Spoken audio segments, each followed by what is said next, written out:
Okay, I'm sorry for a bit of delay. It was caused by some technical issues, but we're okay now, and we're happy to start this panel discussion. Dear Minister, Mr. Popovic, dear Mr. Ambassador Mondoloni, ladies and gentlemen, today will be my honor to be the moderator of the Agritech panel. My name is Oscar Marko, and I'm coming from Bioscience Institute. I can probably lean a bit backwards. So today we'll have 5 talks from 5 different companies, and they're really different. We have here companies working with satellites, with drones, with digital platforms, but what's common for all of them is that they're transforming the agriculture to a really modern area with high-tech technology coming, and I think it will definitely revolutionize this area and in the years to come. So I'm coming from Bioscience Institute from Novi Sad, and we are located in the agriculture area of Serbia. And also there is a huge IT sector in Novi Sad. So we're kind of located on the overlap of those 2 areas. There is about 100 people employed at the Institute, and we're a research and development institution for application of IT in agriculture. As I said, there are about 100 people working there, and we're a public organization. We're a member of University of Novi Sad, so we're collaborating a lot with other faculties from Serbia and with industry. But what we are especially proud of is our involvement in Horizon 2020 program. In Eastern Europe, to be precise, east of Vienna, Balkans Institute has the most Horizon projects. It's currently 28 projects which are all about science and research, but some of them are actually devoted to the accelerators, where we're trying to give a push to the industrial sector, to the companies, both in Serbia but in the rest of Europe as well, and to really advance into this sector. So what we're actually doing is that we're kind of incorporating a lot of different areas within the high-tech agriculture. So firstly, we're designing sensors, and those sensors could be soil moisture sensors, they could be nitrogen sensors, they could be mounted tractors or like installed in the soil, but also we're using them as platforms for acquiring the data. And with acquiring the data, we're also using drones, we're using satellites, we're using basically any source of information we could get a hold of to design big data models, to apply artificial intelligence, machine learning, and to answer to some of the biggest questions in agriculture, which are what seed to choose, when to apply fertilizer, in what amounts, what pesticides to apply, and so on. So I mentioned the satellite that we're using, and Bioscience is on its way to become the EU's center for, actually a data hub for satellite images, and it will be the only data hub outside the EU which has full bandwidth and full access to the European satellite images. So I mentioned big data. I'm personally coming from the big data team, and what we're doing is that, for example, we're optimizing the choice of seeds. We're trying to increase the profit for the farmer. We're trying to reduce the risk, and also to answer to the requirements of crop rotation and to decrease the environmental footprints. But the problem with big data is that if you want to do the machine learning and big data analytics, you actually need to have the data. And agriculture is a really tough area, because if you're doing something like automotive, you just take a car and drive around and you get millions of data points. But with agriculture, you need to wait for 1 year to get 1 data point, one information about the yield, which is quite tough. So we're still doing the big data, but the way we see it is that the best time to act is now. So there is a Chinese proverb saying that if you want to plant a tree, you should have done it 20 years ago, but the next best time is now. So we're acting now. We have the AgriSense, which is a digital platform for Serbian agriculture, and it's completely free. So what we're doing there is that we established a 2-way communication with the Serbian farmers.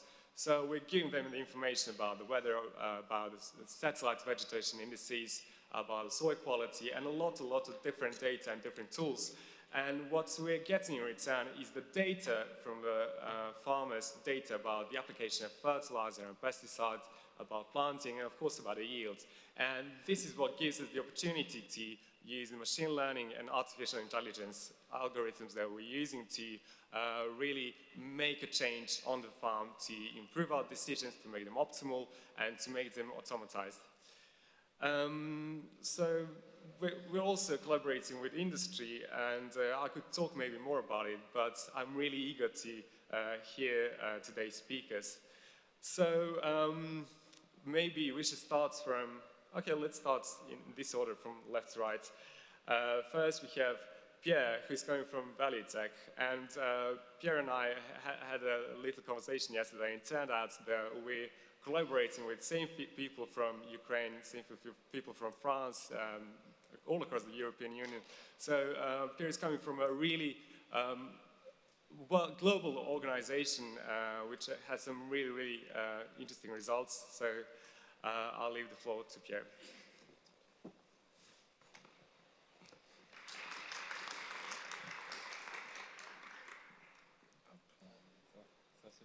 It's not no. It's okay. It's number 3 presentation, I think. Okay. Maybe you should start by Piero. Sorry for my mistake. We'll start from Agro. So here you can Sebastian. And your CV really struck me. It's a really interesting one because you had some experience in agricultural sector, but you also have experience in IT, which is, I think, something which is needed in the modern agriculture. So please. They change. Okay, but After they change it, they come back to. Okay. Could you please turn back the presentation from Agro? I'm sorry for this.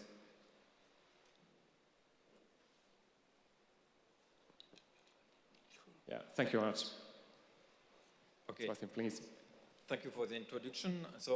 And thank you for welcoming us today to speak about data exchange in agriculture. Okay, I'm Sebastian Picarda. I'm the CEO of Agro. Agro is the main European data exchange platforms useful for agriculture and in Agtech. Agro is a platform used in order to make transaction between offer and user of data useful in agriculture. That means that with Agro, you can make connection on the technical issue, legal issue, and commercial issues in order to be sure that the data you collect and then you offer to other users can be really protected in our platforms. So, moreover, Agro is a member of European research project where Bioscience is a member, and so we are partner between France and Serbia on this project. So, it's a good point. So, why to exchange data? First, the data is collected in farms in all your companies. And the use of the data is important to develop good algorithm. And what we can see is by 5 years, you will have more than 2.5 billion euros will be invested in order to develop artificial intelligence in agriculture specifically. On the other side, in Agtech, you can see that by 2 years, the use of data in agriculture increased at more than 100%. So, and this evolution is not specific to EU. This is the evolution through all the world. We can see that in US, in less than 1 year, you have almost $1 billion invested in artificial intelligence. When you can see, specifically for farming industry, you can see that one of the main tools in digital Agtech is that. You have all in your pocket, you have that, and all the farmers can use this specific tool in order to collect data and to have digital services in their hand. You can see on these figures that specifically for example, in France, you have 80% of the farmers who are connected on their farms in order to collect data through mobile devices. To have this use specifically, of course, you need telecommunication infrastructure who can be really efficient, and this is one of the issues maybe for you. What is really specific in API Agro is the history of API Agro.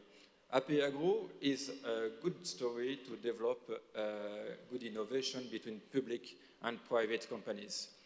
The first version of API Agro was financed by the French Ministry of Agriculture 5 years ago in line with the technical institutes. After 2 years of proof of concept, we decided together with more than 30 companies, public and private companies, to develop API Agro, the second version. The version I'm going to explain you is the third, and I will be happy there to announce you that by 2 weeks you will have the last version of API Agro. You can see on this map that in the 30 companies, you have some technical institutes, of course, private company, local company, but also worldwide company like Syngenta, like some company from the animal sectors. Your needs, why to exchange data? All the companies in agriculture need to exchange data. On one hand, you have collected data from the farms or from your partners. On the other side, you need to source data in order to develop digital services. To do that, you need platforms in order to make connection, transaction between the collecting data, the collectors of data, and the users of the data. And that's why API Agro exists. API Agro is the main European platform in order to develop transaction in European environmental. That means that all the company who are onboarded on API Agro platforms is really well known. There is no unknown companies, and the transaction can be used and can be done in a really trustful industry environment. So, what we decided to do in order to develop this platform is not to do everything by ourselves. We decided to develop partnerships with two kinds of technical companies. One company is a software company. This is the engine of the platform, the technical engine of the platforms, and the name is DAWEX. On the other side, what is really important also for farmers who are a part of API Agro is to be sure that their data are protected and cannot be hacked or taken by for example, by the US government or by China. And what was really important for us is to develop this platform with European companies, and we decided to use Outscale, which is the company from Dassault System Group, one of the main industrial companies for infrastructures. So all the data centers are in EU, specifically in France, and they are operated from EU and not from other parts in the world. And this is a really key point, and maybe we can speak about that during the panel. This is a question of sovereignty for the data and for France and Serbia.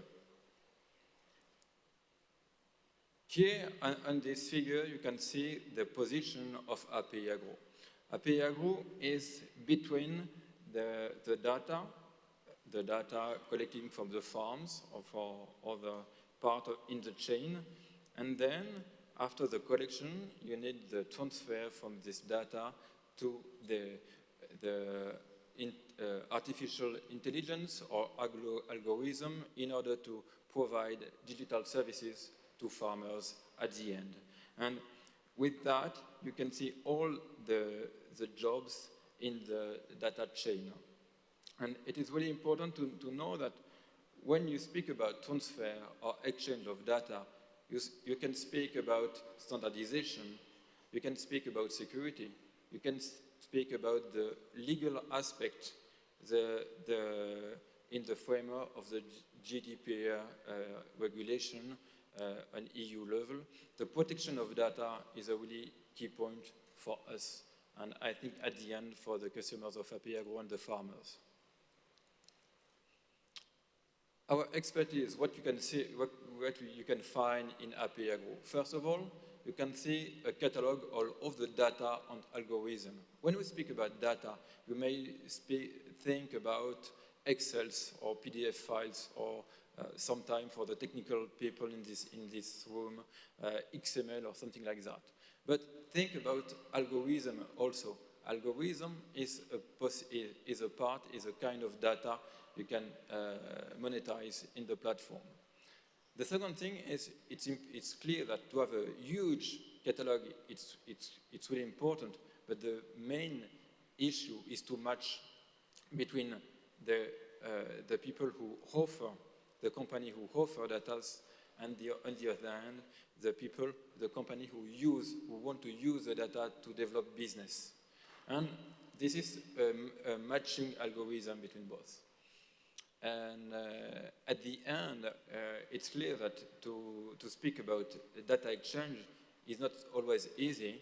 You sometimes need to make evolution in the organization of your companies and in your institutes, and we help them, you help company to develop their own organization.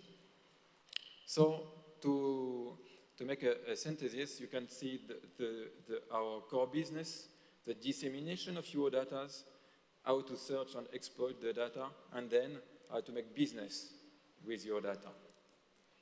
So maybe because I can see that the time is running, you have some example of what we are doing with IoT in weather measures.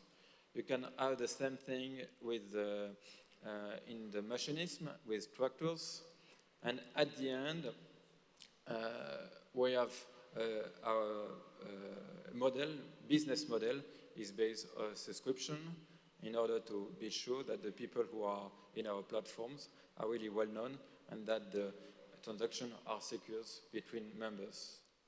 So, to be really clear in conclusion, what makes us different? The main thing is we are in line with all the industry in agriculture. So we can speak about grains, cattle, and everything.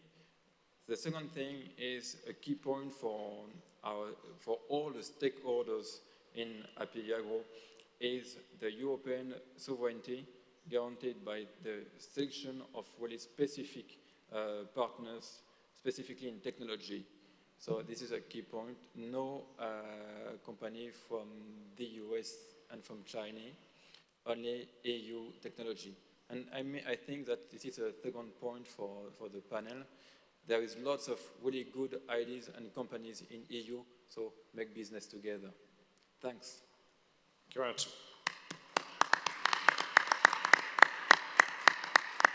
Thank you very much, Sebastian. I think you addressed some really important topics here, because it's not just about the data processing, about data analytics, data management. It's also about who owns the data, can we monetize the data, what are the business models that are involved in this type of industry. But we'll talk more about it at the panel. So now we can go to the next presentation. And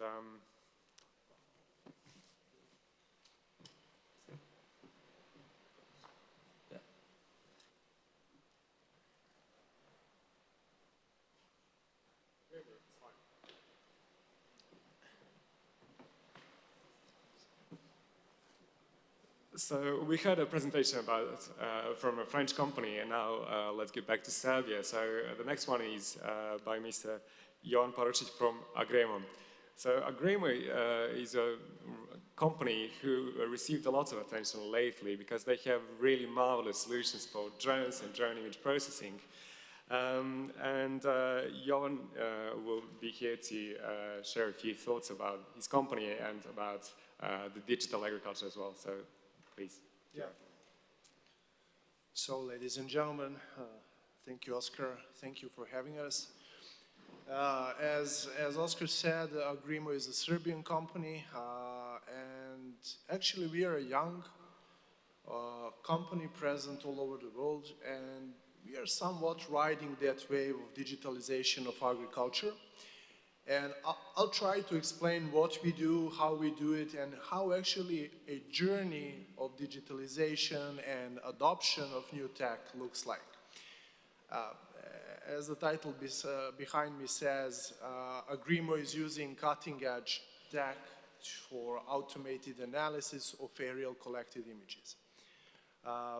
As Oscar said, my name is Jovan Parušić, and I'm head of business development of Agremo. During my everyday, I usually start with talks with people from eastern part of the globe, from Asia, and my day ends usually with western coast in USA. And what I figured out during each of those talks is that all of them usually have the same problem. People from different branches of agriculture, from different parts of the world, are having same problem, regardless from country where they're coming from. So some of the most common question is, what they're asking themselves is, for instance, how can I improve my production? My costs are too high. They have no idea, usually, what is going on their fields. I mean, you'll probably concur with that. They need a lot of help in order to get to know their fields, their crops, how to maximize their profits, and so on. It's both in agriculture and in forestry, where we are seeing most lately a lot of questions. What is their lumber potential, and so on and so on. And the forestry is also one of the most lucrative parts of today's business. So therefore, they started using what we offer, and Agremo is a cloud-based software that utilizes AI, machine learning, computer vision, and other top-notch techniques to perform analytics from aerial imagery to provide those users some valuable information about what's going on with their plants and with their fields. So far, as is shown behind me, we are offering them different sets of data which they can utilize. So, when we are talking about who is using Agremo, I have to actually brag a little bit, you won't mind, is that Agremo so far has been used by users, different types of users from more than 100 countries, and so far we have analyzed more than 100 plant species, which is pretty good for a young company, especially for a young company coming from Serbia. So, our users are coming from different branches, and actually our product is being used for field crops, fruits and plantations, vegetables, and forestries all around the world. We have small growers, enterprise growers who are using Agremo as a precision agriculture tool. We also have huge agribusinesses, including input suppliers such as seed and chemical companies. precision forestry. Most recently, a lot of forestry management companies from all around the world are starting using Agrimo because they find the data most useful for their work. And last but not least, we also have agriculture insurances, banks, audit companies, and so on, from different reasons. Why they're using it and what we want to achieve is actually we want to transit from traditional to precise or to precision agriculture. So, you know, I'm going to talk about the most common case, which is that people all around the world, let's say a farmer, they apply all measures on the whole field, and they consider that as a single unit. So if they have a certain problem, they will, they will apply a certain measure all over the field, or they will not even know what's going on in the field. Why? Because traditional methods are relying on rough estimates and different rule of thumb techniques. What we want to do is we want to switch to precision agriculture, and that's what Agrimo does. So when I say that we work on analyzing aerial imagery, that means that we are utilizing images collected from satellites and very popular UAVs or drones. So what is the difference? When we have a satellite, or even better, a drone imagery, we can inspect every square centimeter of that field. No human can do that. Why? Because if you take a look at the display behind me, they usually inspect their fields by crossing it and saying, okay, I have this kind of problem here, okay, it's the problem all over the field. What we want to do is we want to analyze every square meter, every centimeter, and then we want to, like I said, transit. So what we do is we gather data and analyze every square meter, which results in reduced cost, increased yields, and most importantly, sustainable production. I mean, you probably know that agriculture is one of the contributors to huge footprint of CO2 that we have these days, and to greenhouse effect. So we have to maximize our production per square meter, so we have to go vertical rather than horizontal, and that's what we are trying to help them achieve. And it's very easy. For instance, let's imagine that a producer has a problem. So he would lift a drone or use a satellite imagery, what's more convenient for them. That same map, they would upload into a cloud-based software, Agrimo, and we would use our AI, machine learning, and computer vision analytics to analyze algorithms to analyze those maps and provide them with valuable information.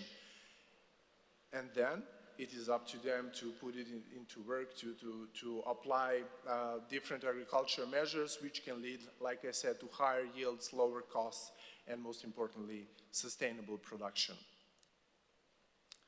So what we actually doing is what we can do, and actually human eye or any living being cannot do is apply some new techniques on a smaller scale, and we can identify, quantify, and classify different problems that they are having on their fields by using complex methodologies. But most importantly for them, it's pretty simple. Why? Because it's a turnkey solution. They don't have to think about it. And so far we have analyzed more than 100 plant species for different problems, and therefore I'm pretty proud to say that at some level we are globally present, and successfully globally present.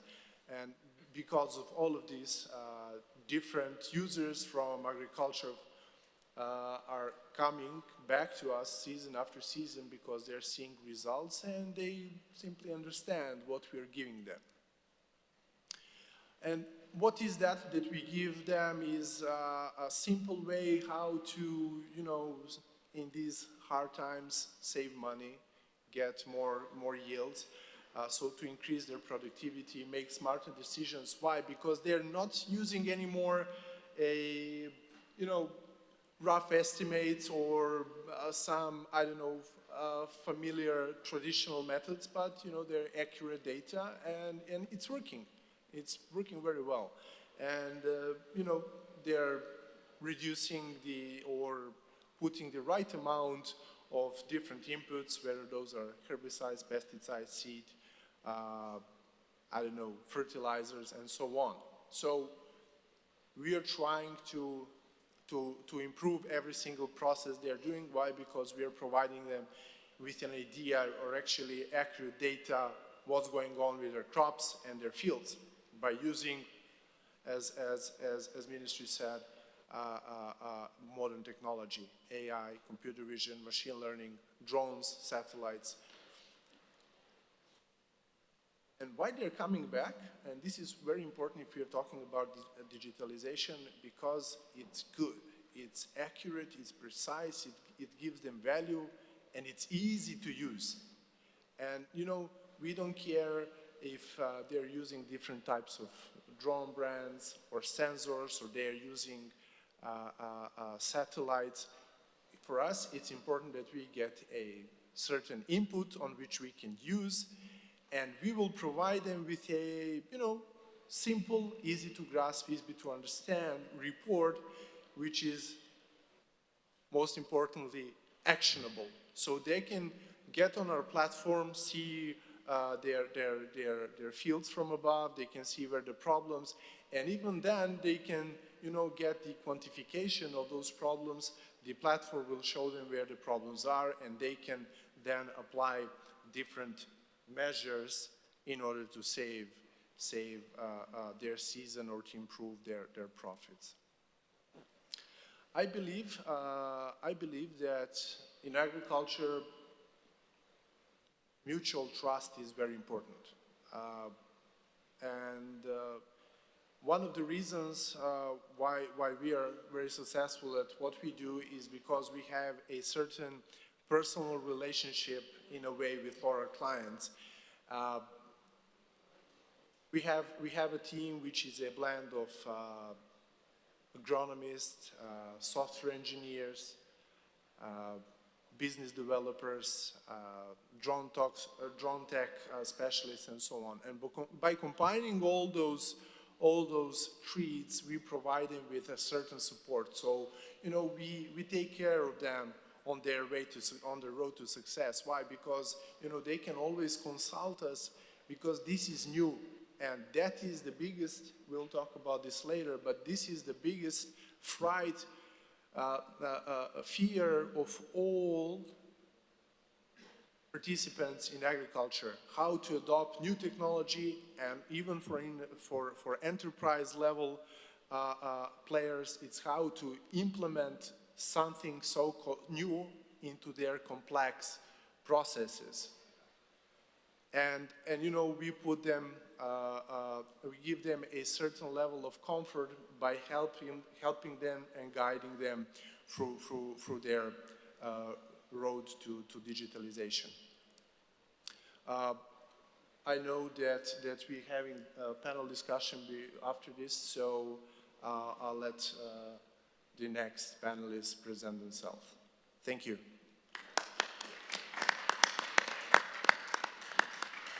Thank you very much, Johan. This is really interesting. And what I like the most is the fact that you're using really high technologies, you're using drones, you're using image processing, and you're wrapping it up into something really, really user-friendly, which any farmer can use, basically. So the next speaker is Pierre, who I already kind of introduced. Pierre is coming from Agritech company, which is operating in Africa, in Eastern Europe, in Western Europe. So I'll give the floor to you. Thank you very much for the second introduction. And thank you very much to the Serbian government for inviting us, and for the support of the French embassy. I have 10 minutes. I'll try to go really simple. all my presentation is to convince you for one thing, that Agritech is not only an agriculture issue, it's mostly territory and strategic issue for tomorrow's economy. So I try to convince you for this idea. First, a few words about Valortech. We're a consulting company, neutral, independent. We didn't raise any €1 million, and we are working in France, in Ukraine, and Morocco, and mostly with people outside the farm that wants to know how we can make value out of the data. So we have customers that are insurance groups, customers who are seed makers, so wants to use the data to make better seeds. And we work as well with people from the fertilizing and phytosanitary industry, as well as tech players. So huge interest now in the Agtech industry. And first, I mean, it's mostly something really common for all of us working in that field, but the first thing is the network. If you want to go with big data, with IA, with everything, you get good networks. GSM networks are mostly used right now and common in the territories. That's what is appearing and what will facilitate the development of connectivity are the LP1 networks. How many of you are familiar with LP1 networks? No one? So LP1 stands for low power and wide area networks. This kind of networks use really low frequencies and send a few messages per minute, so that you can get actually some devices like weather station, for instance, that can last 3 or 4 years without changing the batteries. So it's really convenient for farming, and it's changing the overall industry. Right now we are using some GSM, but we need to get solar panels, and it's kind of complicated to maintain. It consumes a lot of energy. So now there are these kind of networks coming in the industries. And basically there are three kind of networks. First one is LoRa. LoRa is a private kind of network, so all the data are privately managed. It's a French technology, but there is a big alliance called the LoRa Alliance around this. The second one is French too. It's called Sigfox. It's a global network. And the third type of networks that everyone is expecting is the NB-IoT based on 5G.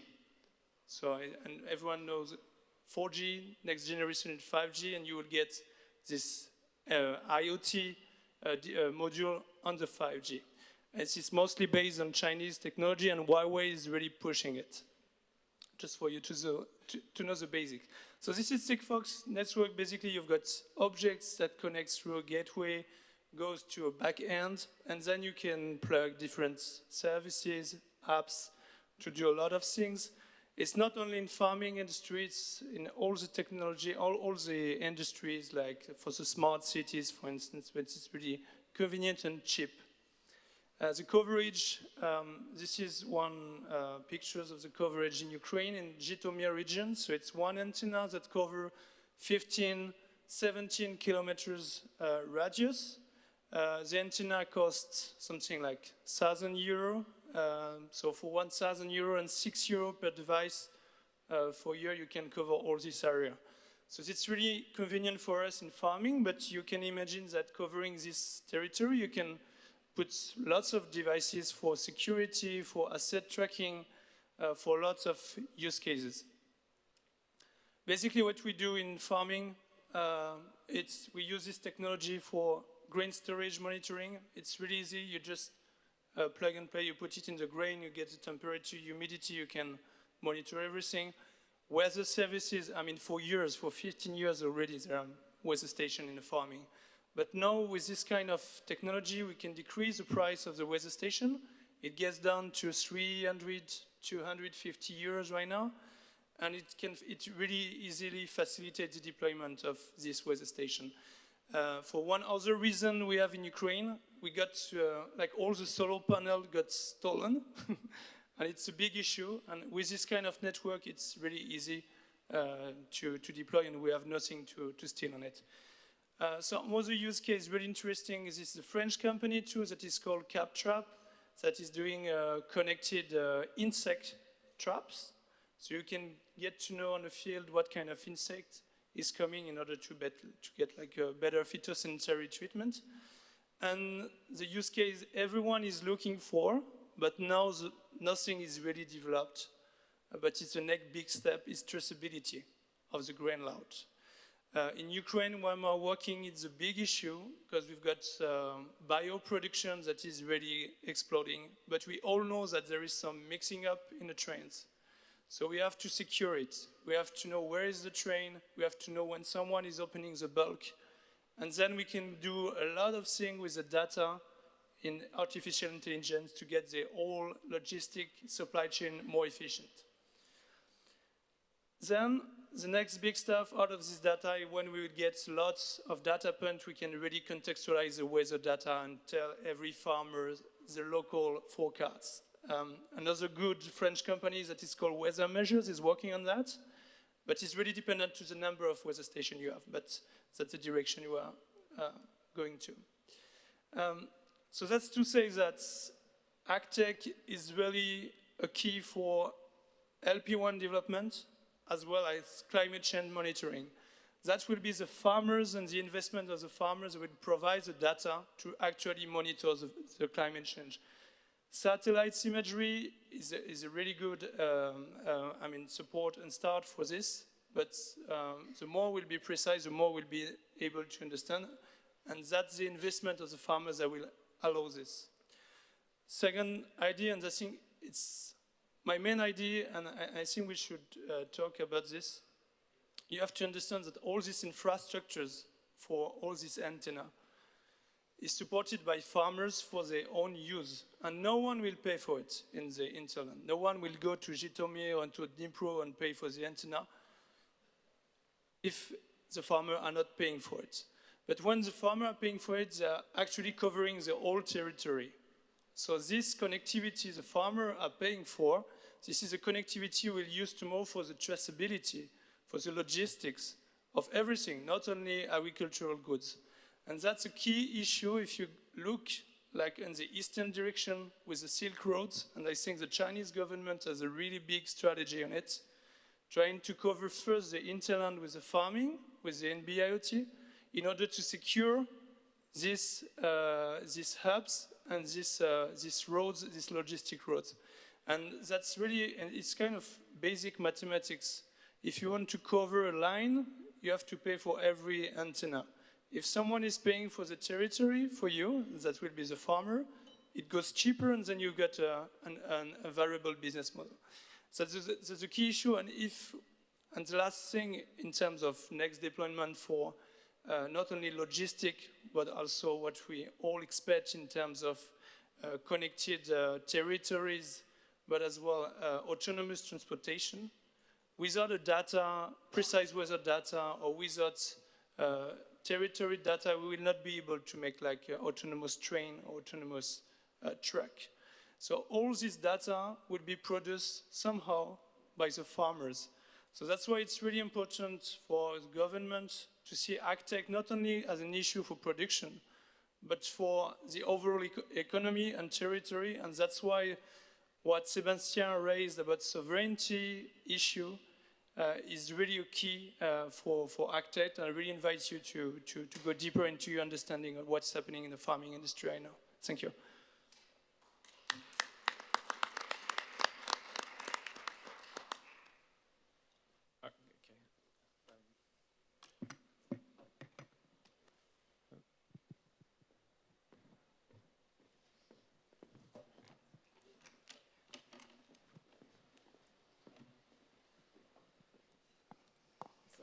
Thank you very much, Pierre. It was really nice to hear that IoT is having a really big application in agriculture.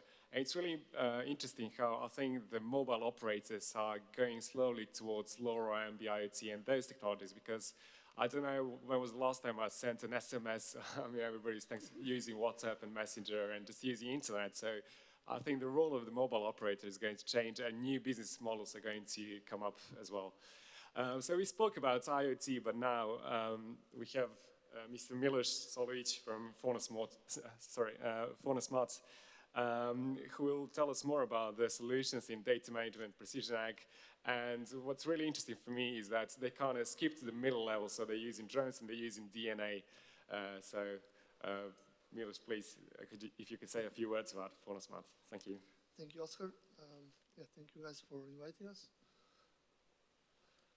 Yeah, I don't know if I look as a DNA scientist. I am not. I'm a technology guy. Yeah, this solution came as an idea after co-founder and chief scientist, now CEO Dragana. She's also Serbian.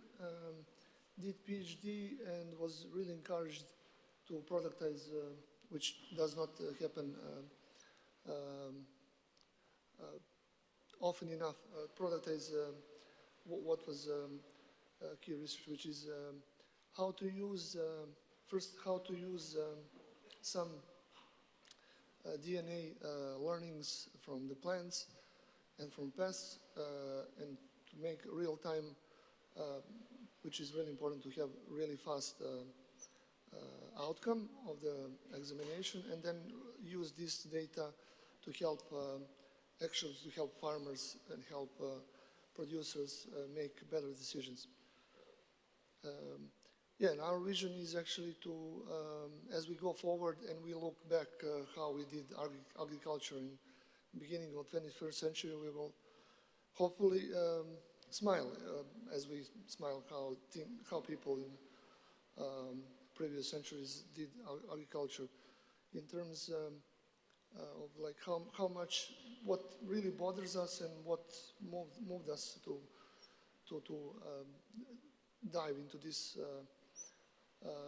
especially me, because I'm not like, I did not did this PhD, is I want to have less pesticide used for our food, better quality food, and also educate people how they can collaborate with the plants, with the nature, to make better decisions. Yeah, so I'll try to just don't go into too much details. I also talked with Johan here. So just to clarify, drone here is just nice illustration, and it's actually phase 2. If I didn't mention, we are a really young company. It's probably youngest here on stage, and thank you again for inviting us. So just for the context, currently we have a proof of concept for lab on chip for this fast analysis, and projects in Northern Europe and here in Balkans. Also partnerships and a really strong board, which is composed of people who are really influential in this area, and support by investors who believe this vision should be realized. So drone here is envisioned for the next phase to automate things from where they are now. Now, actually, people are needed to make specimens of the sample plants themselves without any help.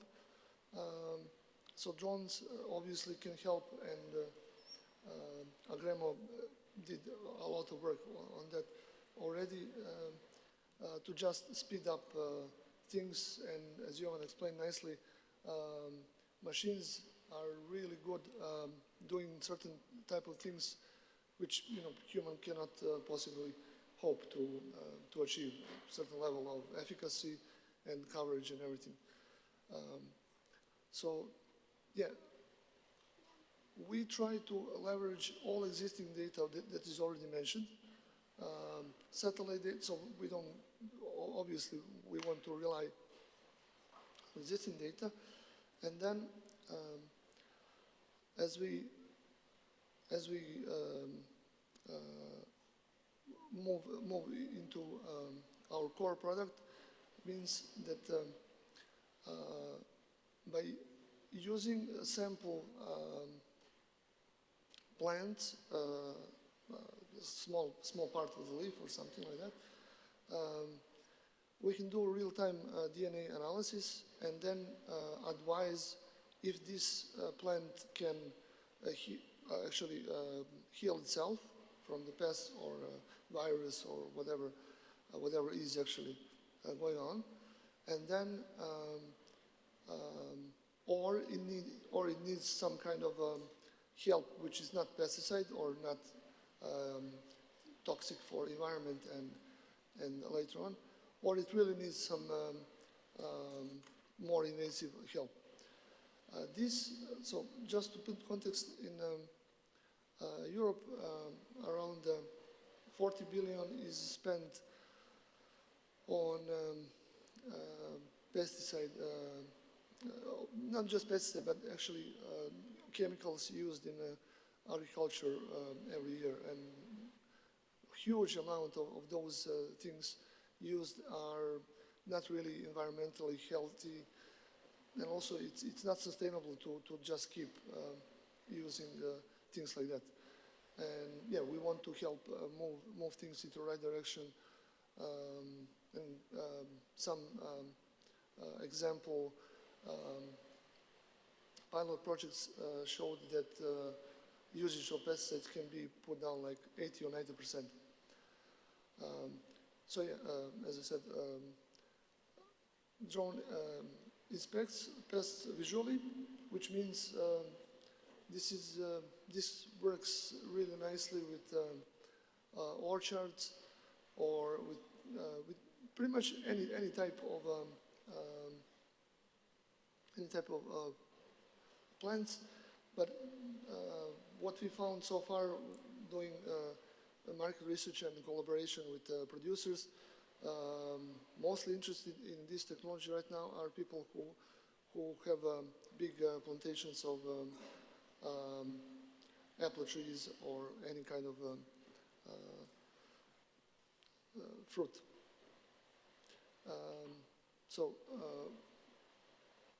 What is key in our solution is that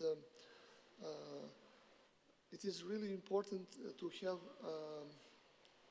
real time. So there is no need for data to be sent over to some cloud and then worry, oh, if somebody steals the data, or if it goes to US or China, or that's one type of concern. So what is one other aspect of this solution? Data stays with the producer, and they can share it if they want, to be anonymized to help other producers with similar problems. Yeah, so this is a little bit more text. Yeah, so similar to Agremo, by using drones, yeah, we can go like literally to square centimeter or even square, even lower than that. Identify what is exact cause, exact pests, and then,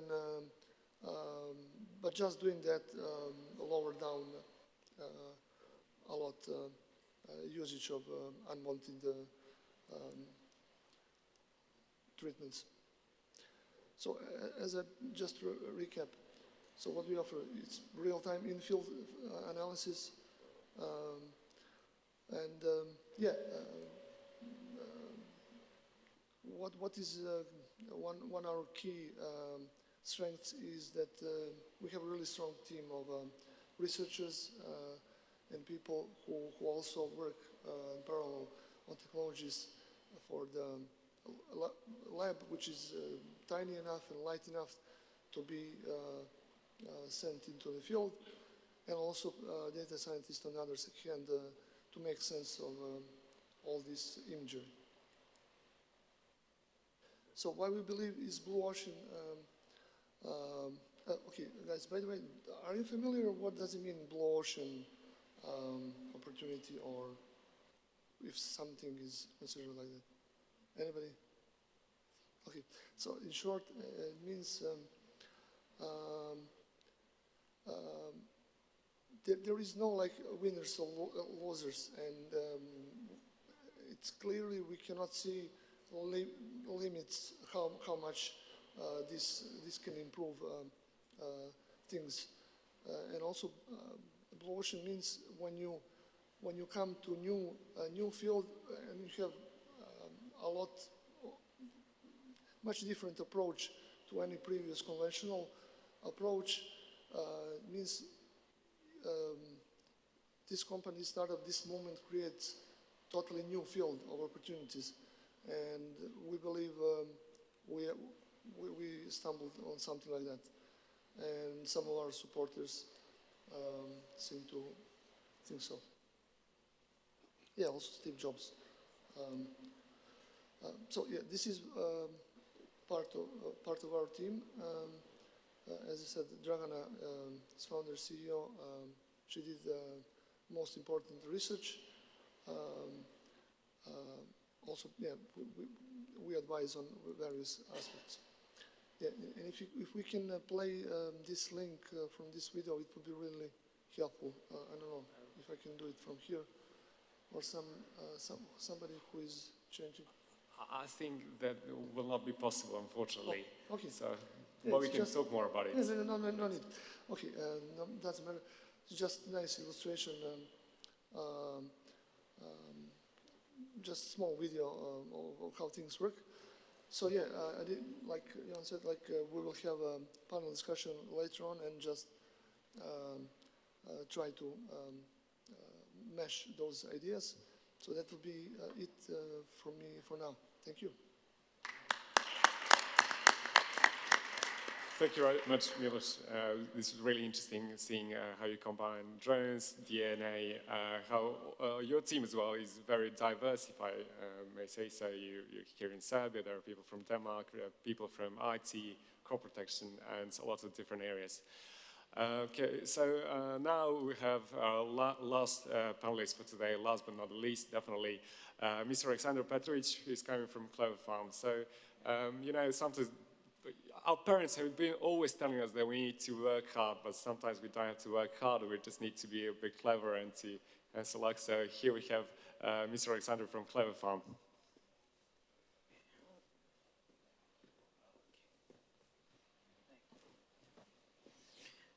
Hello. Okay, my name is Alexander Petrovic. As a French-Serbian citizen, I'm a perfect hybrid for this panel. So thank you for the ministry, the government, and the embassy for their support. Yes, we try to be clever and we try to bring innovative situation, to be honest, but it's not good to put it. Okay, we have basically 5 main activity: the farm activity, IoT sensors, the satellite data, and the asset management. It's a specific part. Okay, the remote field scouting is between the IoT and the precision farming. The farm management, it's quite classical now. I will not take too much time. We are recording agroeconomical activities. We mapped sowing plans. We have a specific regulated substance compliance, the stock management, of course, the reporting, the weather. It's quite classical now. It's nothing so new. The fact is that it's working. It looks like that. Basically, our system is strongly linked to GIS, to the definition of the parcel, and to do so we are using mostly satellite imagery at a very high resolution, 40 centimeters. All the activities are described very precisely with the type of substance, the seeds we are using. It allows us, of course, to measure the quantities. But once again, I go back to the parcel definition, because without the parcel definition and with the very precise parcel definition, we can't do anything. This is how it looks like. In Serbia, there is no LPIS, land parcel identification system. So we made it. We analyzed, or in fact, we digitalized all the agriculture parcel of Vojvodina to be able to have a very precise capacity to identify where is the agriculture in Vojvodina. Of course, like many softwares, we have a weather forecast and weather radar data directly integrated in the system. We mentioned the IoT, so I will not enter into details because the technical part was also already explained. Our IoTs are based on LoRa because there is no national LoRa network, so we decided to deploy our own network. So we have LoRa antennas deployed in all Vojvodina, and we can cover all Vojvodina with our sensors. So basically, information every 30 minutes. We can go to 15, but it's maybe too much. Access to historical data, to meteorological condition, of course. We mentioned the prediction of potential pest and disease occurrence. I will take the name of the French company for the little box. The soil moisture monitoring and smart irrigation is, of course, a topic used for sensors. Monitoring condition in grain stock, you mentioned it also. And also animal welfare and monitoring. I didn't put it here, but we also have a specific solution for GPS and GPS tracking of equipment, of tractors, but also GPS solution for transport. So our sensors are not very, let's say, sexy, but they are used by farmers. They are not putting them into the rooms. They are putting them in the fields. So they are. It is a strong technology. It's practical. Because it's not too fancy, it's a little bit cheaper.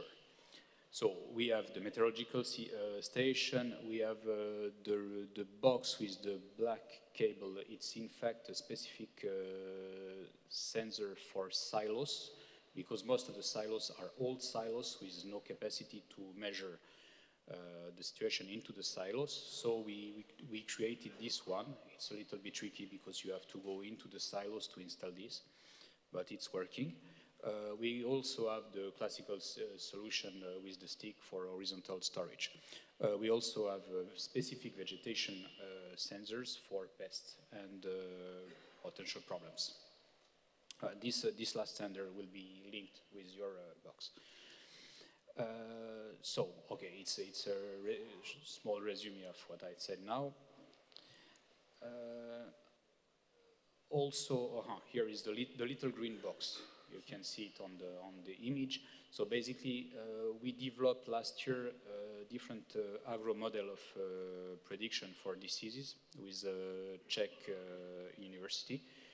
It's working. We will test it this year in Serbia. So it gives you the possibility to monitor the situation and to decide, for example, for harvest, for apples, for example, can you keep your organic production or no? Because if you are too much organic, you risk to lose all the production. Not to lose the production, you have to lose the organic label and go to the industrial production. So, satellite data. I'm coming from the satellite business world. I'm working with Airbus for this. I'm also Airbus satellite distributor. So, yes, we are working very much with satellite data. We can integrate data from drones. It's not a problem. But basically, we are covering huge areas. And considering that the legislation doesn't allow flying 150, here it's 150 as much as I know. There is no economical, for big farms, there is no economical rationale. But we have drones that are flying at 7,000. But basically, we do not have the right to use them, so there is no use.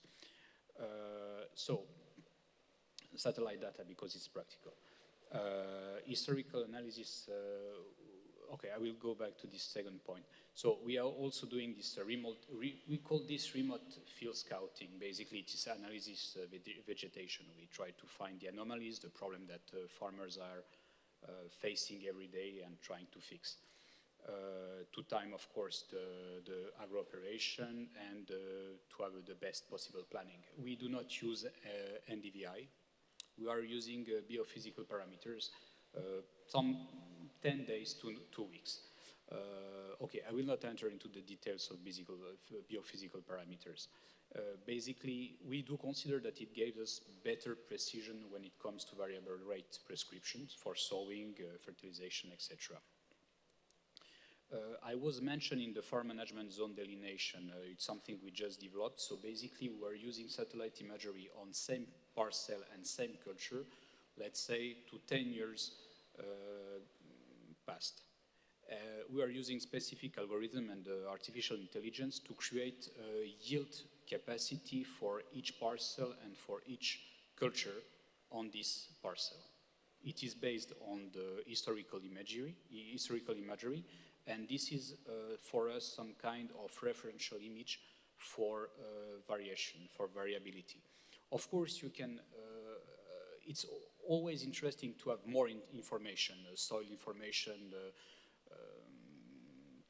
chemistry, etc. So it's, if you can have a lot of information, it's excellent. If you're not able to go on the field and to take all this information, this is a remote solution to get a very precise and historical information. So it's not interpretation, it's basically it's analysis of the past. The remote field scouting, it's based, of course, on the satellite imagery. We named this scouting because basically we do consider that it is for the farmer a way to switch his activity instead of going every time on the field. He's looking at the pictures, the analysis, and he can go to the field to see what is the real situation. We should not forget that basically farmers are doing this kind of stuff for a millennium, and they are feeding people. So they do know how to do their job. We should be, on this topic, we should be a little bit humble. Farmers are feeding the humanity for a long time. Our job now is just to help them to do it a little bit better.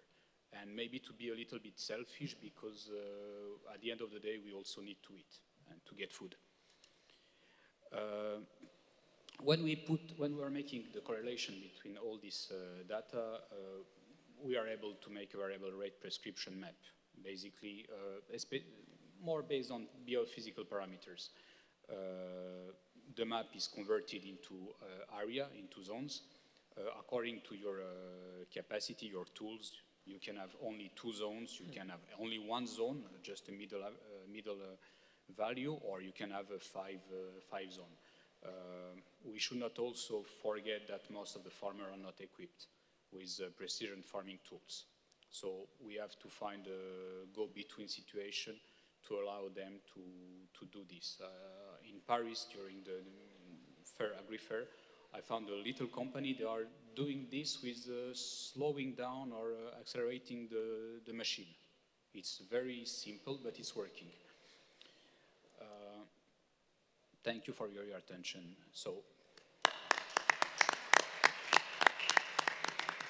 Thank you very much, Alexander. So we'll start with the discussion now. And something that I came across is that I think all of your companies are working on a global scale. There are, of course, some local points of development where you develop a technology, but when it comes to application, they're applied literally all over the world. So my first question could go maybe to Jon.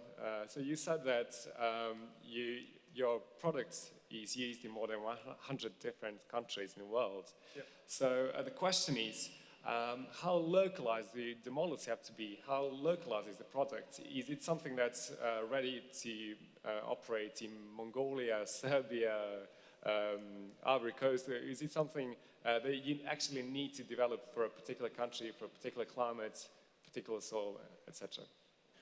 Yeah, well, like you said, we have clients in more than 100 countries around the world on 6 continents, and they somewhat have a lot of similarities in their problems. Again, like you said, different geographics and different climate brings some different specificities. In some level, yes, you can apply a general solution to all of them, but at the end, you need a little more of localized expertise. I'll explain how it works with Agrimo. When we find and show and identify and quantify a problem for a let's say a farmer in Indonesia or Puerto Rico or something like that, on opposite sides of the world, at the end of the day, they have to go out, and the best practice would be to talk with a local agronomist. Why? Because it would be quite irresponsible for anyone to, provide you with a piece of advice or even with a direct recommendation. This is that kind of disease. You need to apply this agritechnical measure in this amount. Why? Because you have to go out on the field to validate it, and different diseases, different pests, different problems are specific for different areas. For us, it is important to, as Alexander said, to ease their pain, to make it a little bit easier for them, so they will know how big is the problem and where are they supposed to apply it, but there is a localization in the process where they should talk with someone who is a specialist from the field, from that country, or even from that area of the country. It's really interesting that you mentioned domain knowledge, because I think that there is a kind of a notion that AI is going to wipe people out of the process, that people are not going to get involved. And I think Milos also mentioned that you have a knowledge database that you're actively using. So could you tell us more about it? Yeah, yeah, people are not going away anytime soon, so yeah, don't panic. Machines won't replace most of them. Most of the people needed, as Johan explained now. So yeah, we had a short discussion before this panel with Oscar. And database I mentioned can be used for this area, is developed for just doing same analysis and up to a certain level of accuracy, but not for plants, not for pests, but for human health, and not for prescription drugs, but for OTC. But the problem stays the same. So what can be done, and which is focus on active ingredients in each of those pesticides, they need to state what is active ingredient, and then based on that, you can still do some recommendations and maybe know what's available in area also for the things used in agriculture. Still, I would stay on the same page with Jan, which means human expertise is still really needed. We cannot just assume that some algorithm will be smart all the time, and yeah, I mean, because those algorithms and this data is really fallible and can be wrong, can be polluted, can be dirty. So yeah, we still need humans a lot. Thank you very much. So we're keeping the humans inside the pipeline. Yeah, for now. For now. Okay, so we have the service providers, we have the agronomists, we have the consultancy, which is also done by humans and will be likely done in the next couple of years. But it's also about the farmers as well. So maybe, Pierre, I would like to ask you, because you've been involved into education of farmers in Morocco and Moroccan youth. So do you think that education of farmer and its farmers' involvement into high-tech and knowledge about it, is it crucial in the process? And how should that problem be addressed? Thank you. I think also that the human factor is one of the key issues. And it's not only the farmers, it's the overall ecosystem that is impacted by the technology change. And I like this notion of humility. We should all be humble because we can all demonstrate lots of new services and change and big data stuff. But at the end of the day, when you try to put it into reality, it's kind of complicated, really. And I hope that the government now investing a lot into innovation, that is good stuff, and French government is also investing a lot into innovation, will start investing into adoption, because the adoption factor is the key issue. So it goes through training first, it goes as well through budgeting for pushing some technologies. I think the K policy for the next programmation could also include some budget for technology deployment. And it goes as well through remodeling the organization. In France, we've got a really vertical advising through the history. All the agronomic and as well service to the farmer is really vertically organized. And we should go flat. So it needs to change as well as the organization. So it's a big change to do. It implies the farmers, but the overall ecosystem, and the government has a big role to play in that new paradigm. So I think education is the key, whatever we're talking about, whether we're talking about farmers, whether we're talking about the service providers. And Sebastian, I'd like to ask you, because you're coming from a company which is actually a spin-off from academia, so there's also that transfer from academia to the industry.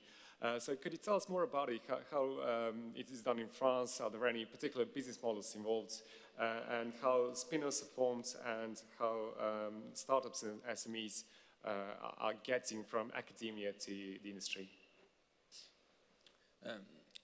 You know, the Apiago was funded by public and private company. What was really important in the process is to explain that at the beginning it was a public project linked with technical institutes and the French Ministry of Agriculture.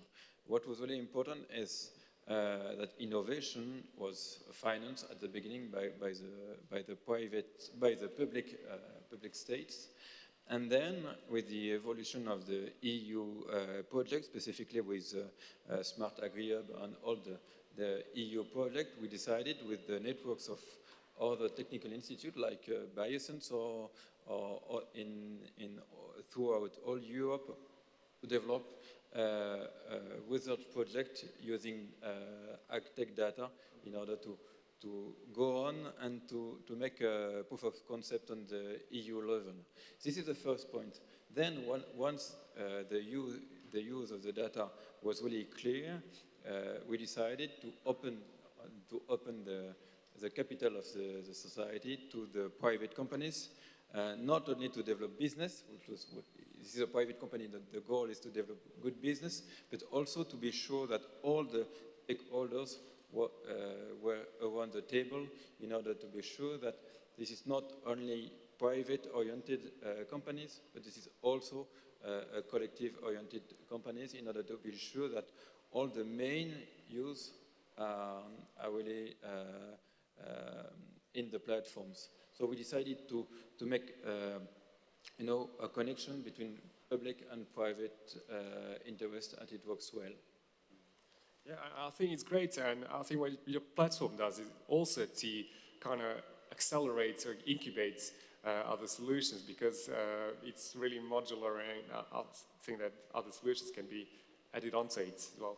Yeah, what my colleague explained with the digital services, lots of them spoke about data and services, but in between they need to transfer data on connection, because except if you are Microsoft or other big company where you want to make integration about data from the collecting data, then to exchange data and how to make money with the data.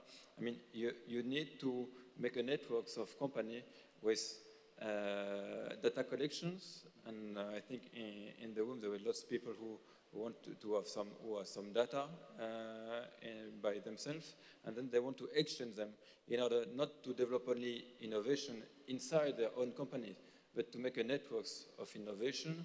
And this is not a dream. I mean, when you want to develop innovation, to accelerate innovation, you need to share data, but to be sure that the data is shared on the with the legal aspect, and you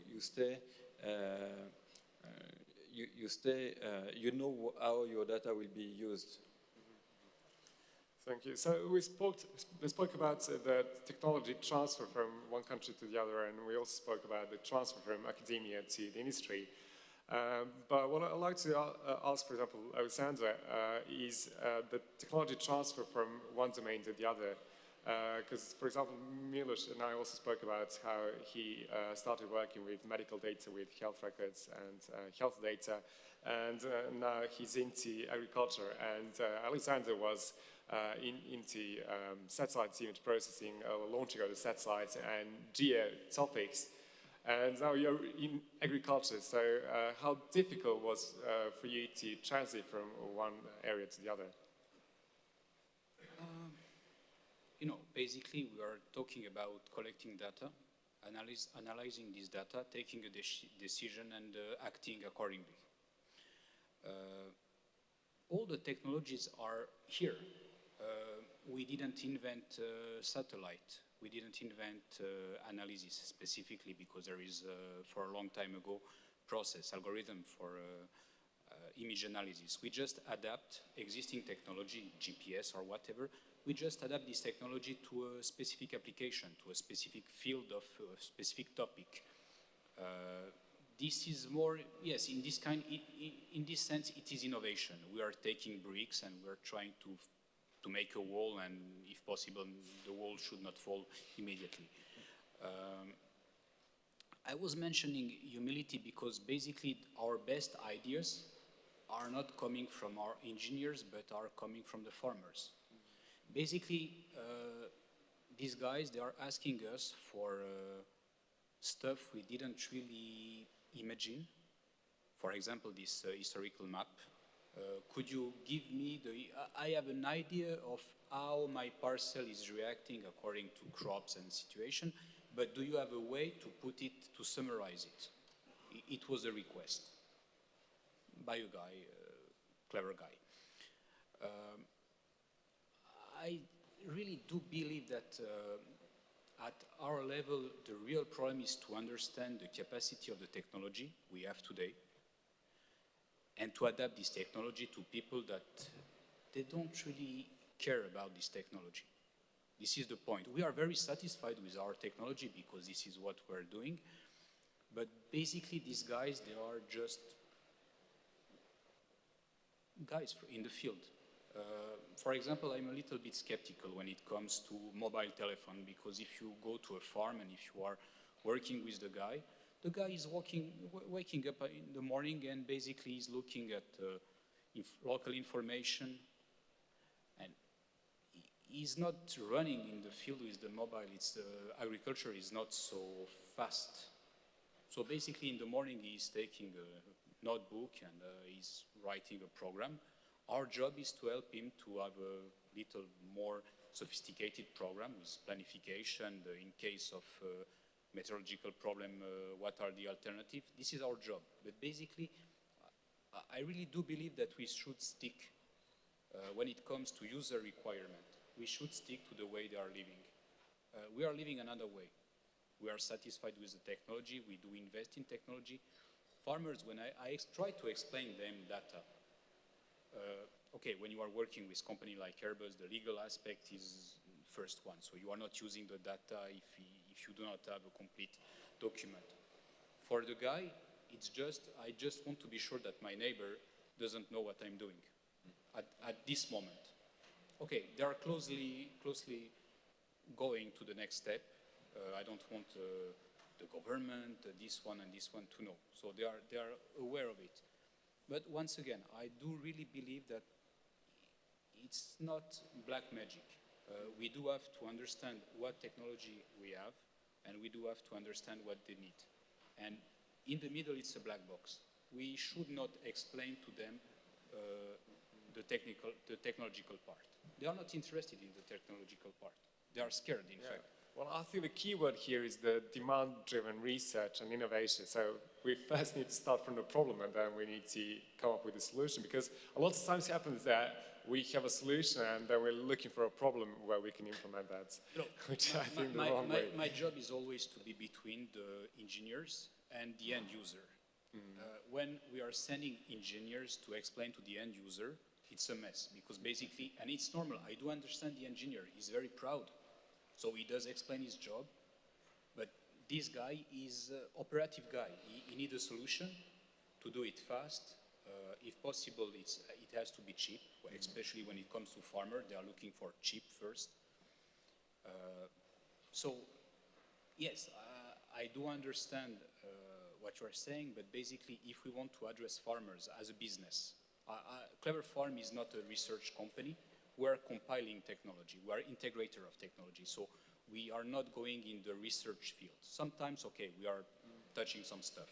But basically, our core business, our core mission is to integrate the best possible technology according to the requirement farmer have. Okay, sometimes we are trying to do something a little bit more sophisticated, but it doesn't work so fast, even if we are very proud of the result, once again. But we are a private company, and our goal is to be a private company, so to make benefit. And we are not able to make benefit only on the satisfaction we have to integrate the technology we are very proud of. So we are integrating the technology they need. This is why, for example, our sensors are not, they do not like very, let's say, fancy. But we discovered that they are not ready to pay. It's very simple. The technology inside is the very same. We can have a very bright box. We asked them, do you want this box or this one? Who is the cheapest? It was a question. Okay, the cheapest is this one. End of the story. So, Jon, what's your experience working with farmers? How difficult it is to explain to farmers what's your technology about? And what type of farmers are you addressing? Is it small farmers, big agribusinesses, and how do you approach them? Well, actually, that is quite a challenge. When we were working on building up Agrimo, we were wondering what is important for them and so on. And actually, our whole product was built on a feedback from various types of customers, whether those are farmers or drone pilots or input producers and so on. And each of them has a different type of pain, of course. And I think the biggest challenge is how to simplify quite complex technology so they can understand it. And I think that, people actually like Agrimo because it's easy to use, it's easy to understand. And we make complex data, we transfer it into a simple to understand data. And that's why we were working a lot, actually, even on user experience on the app or the platform itself, cloud-based software. Why? Because, they do not want to break their mind on what's going on and how they should use it. It's like click, click, click, and I want to be done, and that's it. Again, the bigger clients, such as, I don't know, enterprise growers. I mean, we also work with a couple of billion-dollar companies, and they almost all have similar pain. They're afraid of technology. Okay, I have a huge enterprise, I have my process, which are really, really rigid, and I cannot change them quickly, And how can I use this cool data, this great set of information that you're providing me? And actually, they are more willing to try the modern technologies because they have more money, but again, they're afraid, will they be able to implement it and use it in the best way possible? Fortunately for us, we have again a team who is helping them on that way, but the smaller ones have similar problem, but the bigger ones have, again, similar problem on a larger scale. I think that we are going to solve that, especially as we are integrating different types of technology, IoT, drones, satellites, farm management software, and so on, different kinds of sensors. And once we get to combine all the data and find the easiest way how to simplify or to translate a combination of the data into a language everyone can understand, whether it's a CEO or a sales representative, then we will be, in the final stages of digitalization of agriculture. Thank you much. Okay, so let's get back to technology. And I think 2 years ago, the biggest buzzword was big data, and then last year was deep learning. And I think the buzzword of 2019 is blockchain. So Pierre, I would maybe like to ask you, what do you think about blockchain and its application in agriculture? Is it a hype, or is it really useful and something that's going to be a game changer? It's a nice question. I get the same feeling about buzzwords. We are mostly working on a farm, and before putting any contract or any data on the blockchain, you should get it clean. And I can tell you we are years from it, if you want, not really. But for grain traders, for banks, for all the insurance, working with the farms, of course, it's the future technology will ease the transactions. But if you want to get all this good idea we have all in mind implemented, there is still this issue of how you can get clean data to encrypt it into a blockchain. That's a big issue. I don't know. So you're using it for traceability to show what's the origin of the products, and it's kind of what your ideas are based about. Yeah, there have been lots of companies actually implementing some pilots in the blockchain. It's really interesting. But you've got two scenarios. First, you're big enough and you can, move the whole market with your own blockchain. That's what Carrefour is trying to do in France on a milk, on a dairy value chain, and chicken. So they are like integrating all the value chains. They have the power to do it. But if you go to grain trade, for instance, there are like 4 big guys, and they did not agree yet for one single blockchain infrastructure. So still it's complicated. So this kind of issue of who is taking care of the infrastructures, and second is really this issue of how you can encrypt clean data. And if you want to do like simple use case with like grain, for instance, if you want to get all this humidity rate, and then maybe you want to attach the plot. If you want to do it in the daily business, it's kind of complicated. You've got like tens of equipments, brands, tens of people, 10 laboratories, and it's really complicated to do in the concrete way. But I think it will come either from big guys like Carrefour from the top, or it will get some form of consensus, and in that way a regional or local organization have a really role to play. What Apiagro is doing, it's exactly this. Without a consensus, we have the risk that a big shark will take all. Okay, thank you. Also maybe the last question here would be directed to Sebastian. So we talked about and actually you mentioned the term EU sovereignty. Yeah. So what is the role of the EU in the future of agriculture, and how can we compete with the US, China, India and Russia, who are really big producers? So is technology something that is going to help us, and how can we utilize that?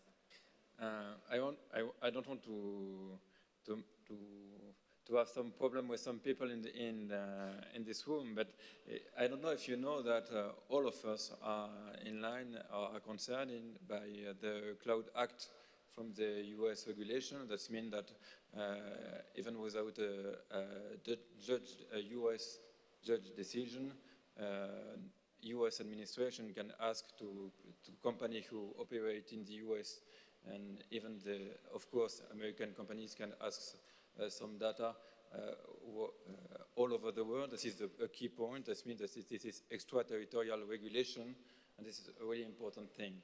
So the goal of EU sovereignty is to say, okay, don't be naive together.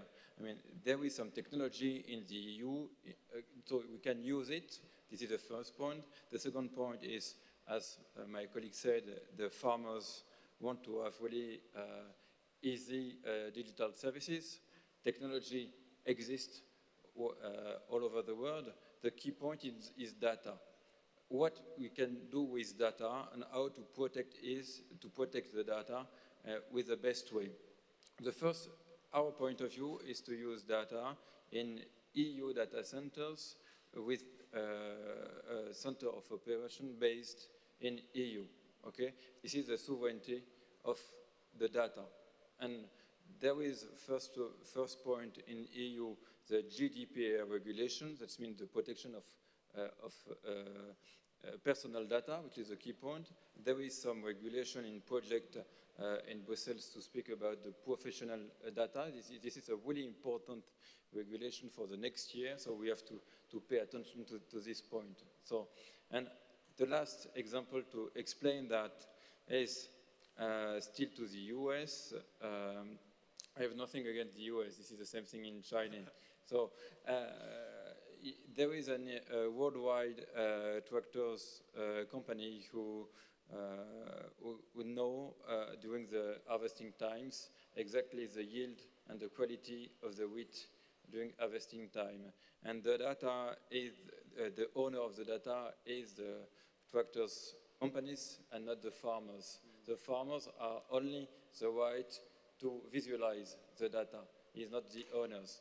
And the company of the tractors can sell this information to traders in Chicago. And if the traders know the yield and the quality of the US production, they will know how to use it on the economic aspects. So this is true for Chicago. That it is maybe true, but Pierre could speak about UK, what's going on in the Black Sea, quotation. And the other thing is sanitary information. I mean, when you want to export production from EU to the third countries, if the information of sanitary issue is really important, because there is not only the custom regulation, there is also the sanitary regulations. And so this is, when I say don't be naive, we are on an economic aspects. This is not economic war, but this is economic relationship between EU and the rest of the world. So data is a strategic asset for farmers, for agricultural sectors, and for EU, because if EU can use this asset, I mean, we have 500 million Europeans, and we have to have something to eat every day, and with good quality and good price. Yeah, well, I actually heard an expression 2 days ago in an article saying that data is actually the biggest cash crop of today. So thank you very much. I really enjoyed the presentations and the talk with you, and I'm sure you enjoyed it as well, but I'm also sure that the lunch is getting cold and we cannot compete with a lunch. So I would like to ask the audience if there's anybody who would like to give a question to any of the speakers.